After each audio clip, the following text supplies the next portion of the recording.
po yung inlet air heater case. Hello mga buddy, magandang araw po sa ating lahat. Pero dito sa amin ay hapon, so good afternoon po dito mga buddy. Kung mapansin nyo buddy, kay ganda ng panahon sa labas mga buddy. Ganda ng sikat ng araw. So anyway buddy, meron po akong trouble dito. Ito po ay tawag dito mga buddy ay snow flow truck. Kasi ito yung ginagamit sa pagkayod ng snow sa kalsada tuwing winter season. At ito po ay international truck mga buddy, DT 460 4400. At saka yung pangalan ng engine nitong nakakabit buddy ay international. Right mga buddy, simulan na po natin. Ang trouble po pala nito mga buddy ay hard starting. Nung in-start nila nung umaga, matagal bago umandar. At may kalamigan sa paligid sa mga oras na yun mga buddy. Possible causes nito mga buddy, pwedeng fuel system at saka electrical. So unahin po natin yung electrical na i-check mga buddy. So meron akong wiring diagram dito or tinatawag namin na schematic. So tingnan natin dito sa ating wiring diagram. Mga buddy, ito po yung inlet air heater case or element niya. Tapos meron siyang dalawang relay. So makita nyo dalawang relay.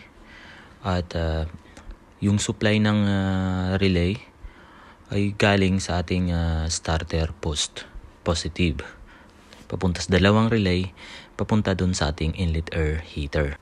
At meron po siyang tigdadalawang maliit na wire for sa ating coil trigger. So yung black mapansin nyo ay steady po yan siya. At tapos yung pula na merong dot dot dot, kung susundan po natin ay yan po ay galing ng ating ECM. Yan po ang nagbibigay ng signal para mag-activate yung ating relay. ECM X1 connector pin number 17. Ulitin ko mga buddy, ECM connector X1 pin number 17 sa ating na connector. Right mga buddy, so ganyan po tumingin ng schematic o wiring diagram. So tara mga buddy, i-check po natin yung inlet air heater kung meron po tayong makitang sira. So ito po yung intake pipe papunta sa ating intake manifold or inlet manifold. So yung location po pala ng ating inlet air heater mga buddy ay nandito siya sa intake manifold. So meron siyang dalawang stud at saka dalawang wire or cable na color pula. So ito po ay lahat ay positive. Ito po ay nakapadi ground at yung dalawang wire natin ay papunta dun sa ating relay. Ang location pala ng ating relay mga buddy ay nasa gilid ng ating engine sa likurang bahagi. Katabi sa ating ECM. Yung may pulang wire nandyan po banda yung ating relay. Hindi masyado makita mga buddy kasi madilim at madumi. Kinapa ko to kanina mga buddy. Ramdam ko yung putol na wire dyan sa ating relay. Papakita ko sa inyo yan mamaya kapag natanggal ko na yung ating relay kasama yung cable. At ito naman po mga buddy ang pinanggagalingan ng power supply sa ating inlet air heater na nakakabit sa ating starter solenoid. Kung makikita din natin mga buddy, putol yung wire. Ang gagawin ko dito mga buddy, tanggalin ko to at palitan natin ng dalawang relay at may kasama ng cable.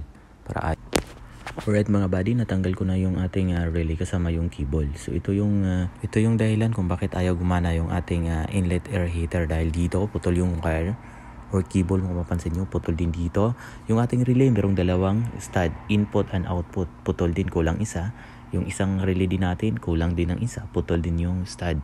So kaya ayaw gumana yung ating inlet air heater. Hindi na ito marirepair ba din gagawin natin dito. Papalitan natin to. Alam nyo ba mga buddy, napaka-importante po dito ng ating heater. Dahil dito sa Canada, napakalamig dito. Kaya kinakailangan ng heater para hindi mahirapan yung ating makina sa tuwing papaandaran natin o gagamitin natin. So bali mga buddy, ang gagawin ko dito, papalitan natin to ng assembly na. Yung may kasamang relay, kasama na yung cable. Alright mga buddy, so yun na nga, meron ako nahanap na heater relay, may kasama na siyang cable.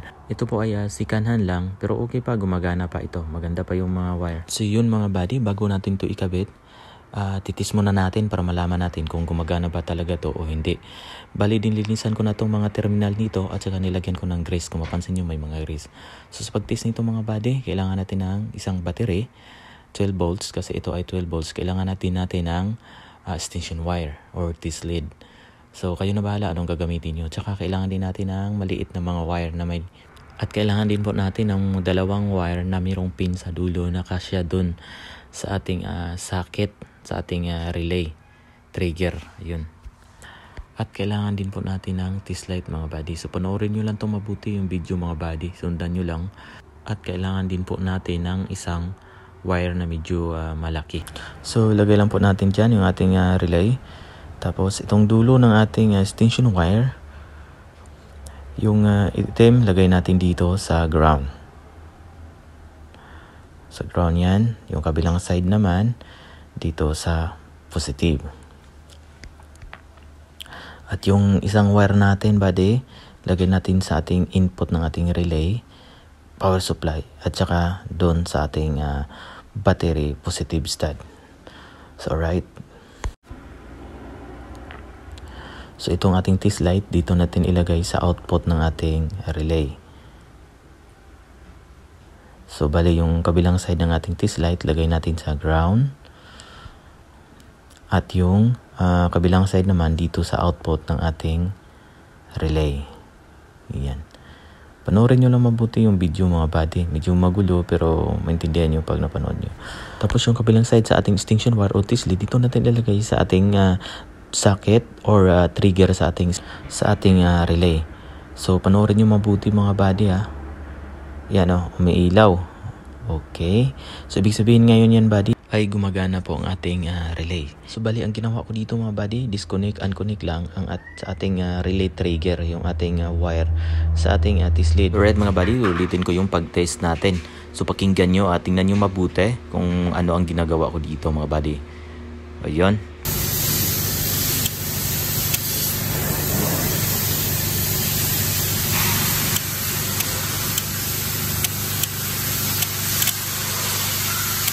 Yun mga buddy, nakita nyo po na namamatay yung ilaw at saka lumalagitik yung relay. Si kanan lang itong mga buddy pero sinis natin, gumana.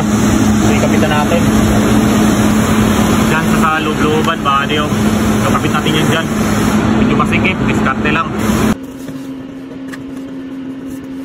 Balik ito mga buddy.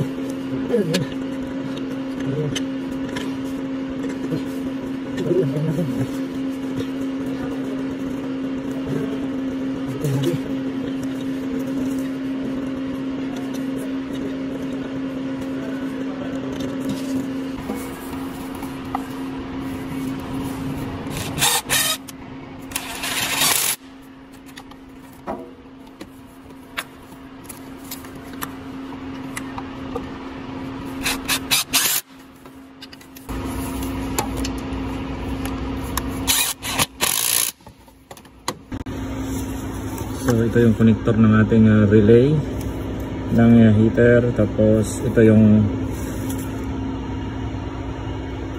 sa PCN side, ito yung sa ating relay. Lagay natin yan. Lagay na natin yan.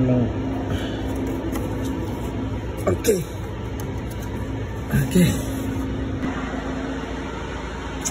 Right mga buddy, tapos na natin ilagay.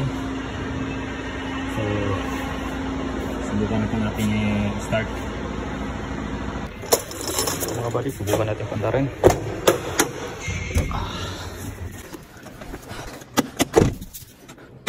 Ayan.